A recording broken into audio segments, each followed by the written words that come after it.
श्री भगवान बोले, जो पुरुष कर्म फल का आश्रय न लेकर करने योग्य कर्म करता है वह सन्यासी तथा योगी है, और केवल अग्नि का त्याग करने वाला सन्यासी नहीं है, तथा केवल क्रियाओं का त्याग करने वाला योगी नहीं है। हे अर्जुन, जिसको सन्यास ऐसा कहते हैं उसी को तू योग जान, क्योंकि संकल्पों का त्याग ना करने वाला कोई भी पुरुष योगी नहीं होता। योग में आरूढ़ होने की इच्छा वाले मननशील पुरुष के लिए योग की प्राप्ति में निष्काम भाव से कर्म करना ही हेतु कहा जाता है।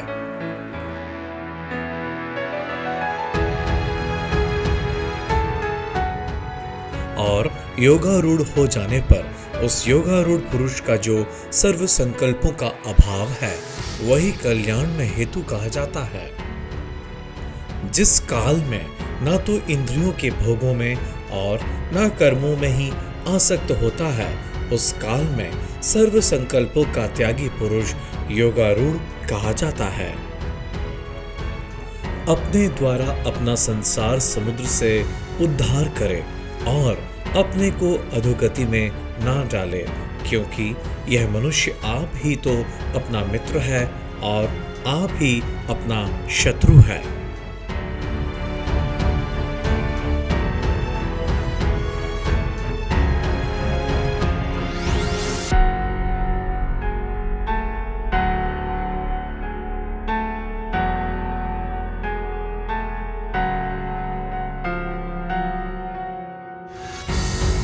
जिस जीवात्मा द्वारा मन और इंद्रियों सहित शरीर जीता हुआ है, उस जीवात्मा का तो वह आप ही मित्र है,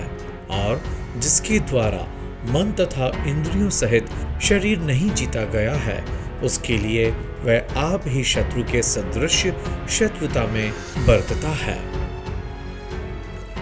सर्दी गर्मी और सुख दुख आदि में तथा मान और अपमान में जिसके अंतःकरण की वृत्तियां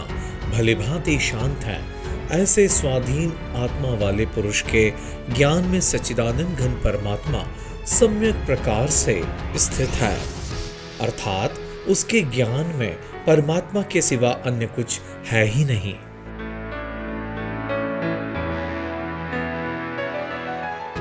जिसका अंतःकरण ज्ञान विज्ञान से तृप्त है, जिसकी स्थिति विकार रहित है, जिसकी इंद्रियां भली भांति जीती हुई हैं, और जिसके लिए मिट्टी पत्थर और सुवर्ण समान है, वह योग्य युक्त अर्थात भगवत प्राप्त ही है, ऐसा कहा जाता है।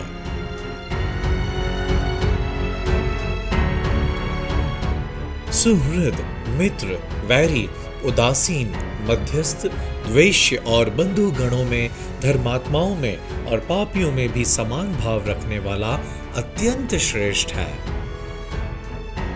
मन और इंद्रियों सहित शरीर को वश में रखने वाला आशा रहित और संग्रह रहित योगी अकेला ही एकांत स्थान में स्थित होकर आत्मा को निरंतर परमात्मा में लगावे।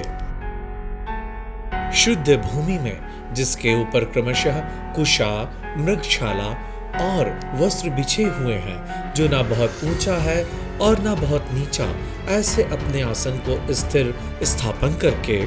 उस आसन पर बैठकर चित्त और इंद्रियों की क्रियाओं को वश में रखते हुए मन को एकाग्र करके अंतःकरण की शुद्धि के लिए योग का अभ्यास करे। काया सिर और गले को समान एवं अचल धारण करके और स्थिर होकर अपनी नासिका के अग्रभाग पर दृष्टि जमाकर अन्य दिशाओं को ना देखता हुआ ब्रह्मचारी के व्रत में स्थित भय रहित तथा भली भांति शांत अंतःकरण वाला सावधान योगी मन को रोक कर मुझ में चित्त वाला और मेरे परायण होकर स्थित होवे। वश में किए हुए मन वाला योगी इस प्रकार आत्मा को निरंतर मुझ परमेश्वर के स्वरूप में लगाता हुआ मुझ में रहने वाली परमानंद की पराकाष्ठा रूप शांति को प्राप्त होता है। हे अर्जुन, यह योग ना तो बहुत खाने वाले का और ना बिल्कुल ना खाने वाले का, ना बहुत शयन करने के स्वभाव वाले का और ना सदा जागने वाले का ही सिद्ध होता है।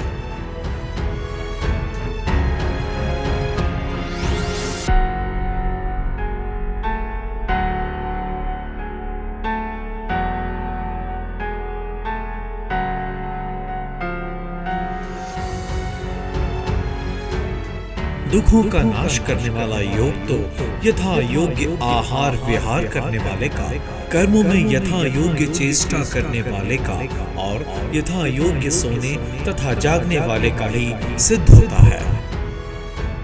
अत्यंत वश में किया हुआ चित्त जिस काल में परमात्मा में ही भली भांति स्थित हो जाता है,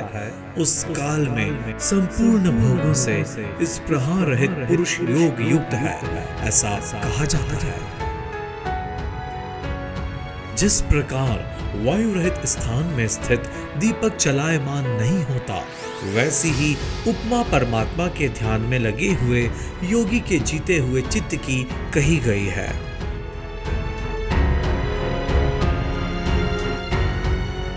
योग के अभ्यास से निरुद्ध चित्त जिस अवस्था में उपराम हो जाता है और जिस अवस्था में परमात्मा के ध्यान से शुद्ध हुई सूक्ष्म बुद्धि द्वारा परमात्मा को साक्षात करता हुआ सच्चिदानंद घन परमात्मा में ही संतुष्ट रहता है।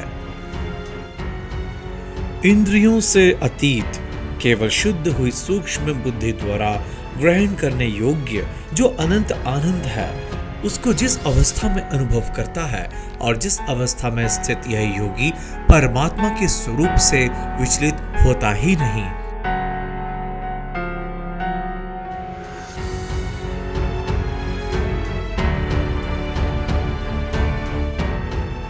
परमात्मा की प्राप्ति रूप जिस लाभ को प्राप्त होकर उससे अधिक दूसरा कुछ भी नहीं मानता और परमात्मा प्राप्ति रूप जिस अवस्था में और परमात्मा प्राप्ति रूप जिस अवस्था में स्थित योगी बड़े भारी दुख से भी चलायमान नहीं होता।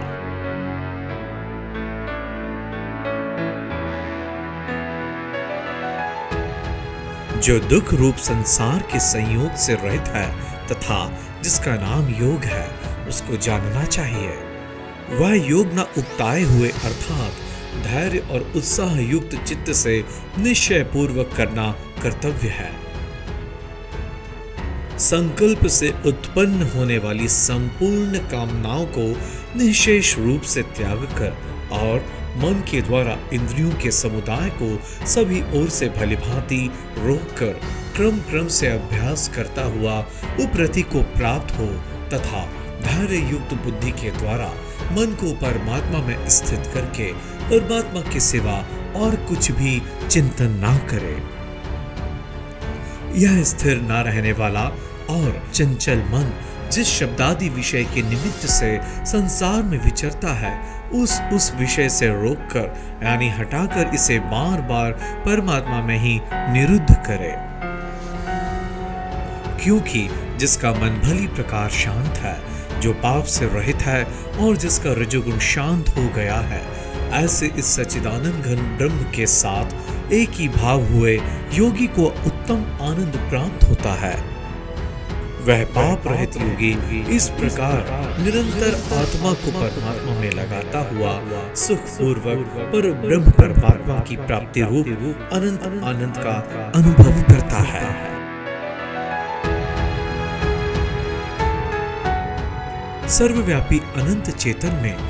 एक ही भाव से स्थित रूप योग से युक्त आत्मा वाला तथा सब में समभाव से देखने वाला योगी आत्मा को संपूर्ण भूतों में स्थित और संपूर्ण भूतों को आत्मा में कल्पित देखता है।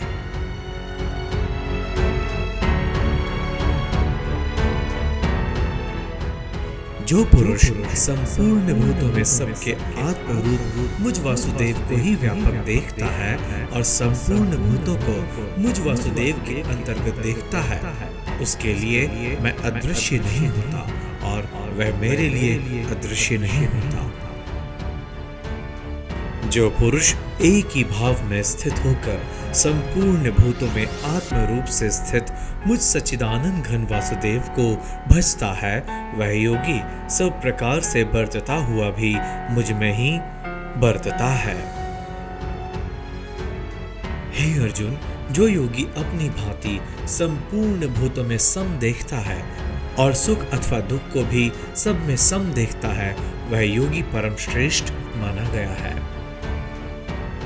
इसका आशय इस प्रकार से है, जैसे मनुष्य अपने मस्तक, हाथ पैर और गुदादि के साथ ब्राह्मण, क्षत्रिय, शूद्र और म्लेच्छ आदियों का सा बर्ताव करता हुआ भी उनमें आत्मभाव अर्थात अपनापन समान होने से सुख और दुख को भी समान ही देखता है, वैसे ही सब भूतों में देखना अपनी भांति सम देखना है।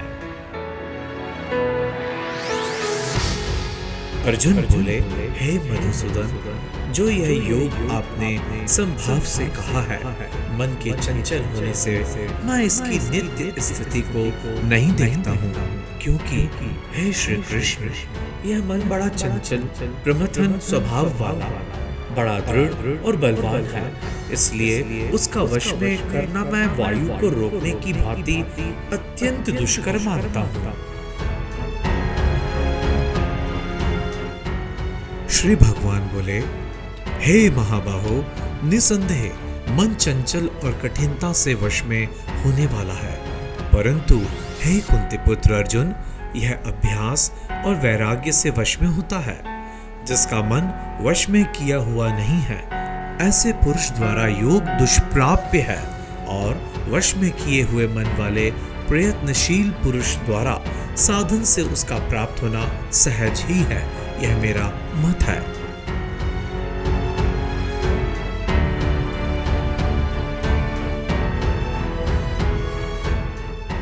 अब अर्जुन जी प्रश्न करते हैं, हे श्री कृष्ण, जो योग में श्रद्धा रखने वाला है किंतु संयमी नहीं है, इस कारण जिसका मन अंत काल में योग से विचलित हो गया है, ऐसा साधक योग की सिद्धि को अर्थात भगवत साक्षात्कार को ना प्राप्त होकर किस गति को प्राप्त होता है? हे महाबाहो, क्या वह भगवत प्राप्ति के मार्ग में मोहित और आश्रय रहित पुरुष छिन्न भिन्न बादल की भांति दोनों ओर से भ्रष्ट होकर नष्ट तो नहीं हो जाता? हे श्री कृष्ण, मेरे इस संशय को संपूर्ण रूप से छेदन करने के लिए आप ही योग्य हैं, क्योंकि आपके सिवा दूसरा इस संशय का छेदन करने वाला मिलना संभव ही नहीं है।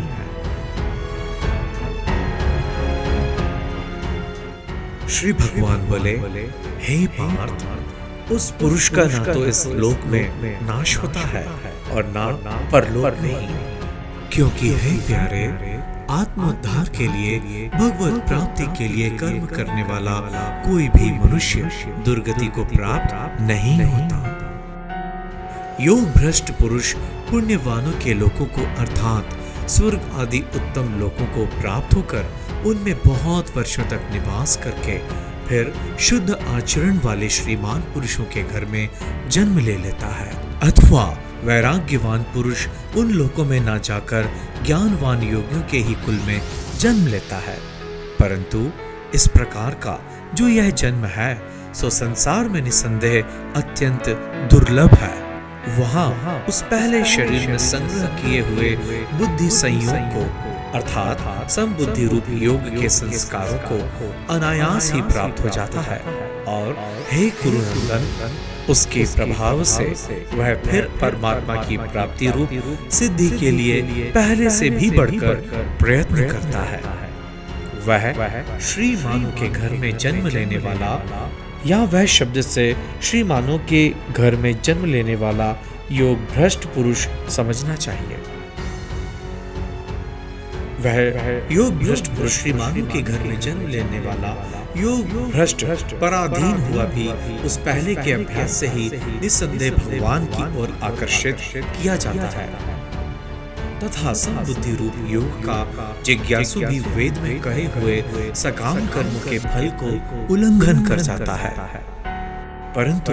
प्रयत्न पूर्वक अभ्यास करने वाला योगी तो पिछले अनेक जन्मों के संस्कार बल से इसी जन्म में संसिद्ध होकर संपूर्ण पापों से रहित हो फिर तत्काल ही परम गति को प्राप्त हो जाता है। योगी तपस्वियों से श्रेष्ठ है, शास्त्र ज्ञानियों से भी श्रेष्ठ माना गया है और सकाम कर्म करने वाले योगियों से भी श्रेष्ठ है। इससे हे अर्जुन, तू योगी हो। संपूर्ण योगियों में भी जो श्रद्धावान योगी मुझ में लगे हुए अंतरात्मा से मुझको निरंतर भजता है, वह योगी मुझे परम श्रेष्ठ मान्य है। 6वां अध्याय पूरा हुआ।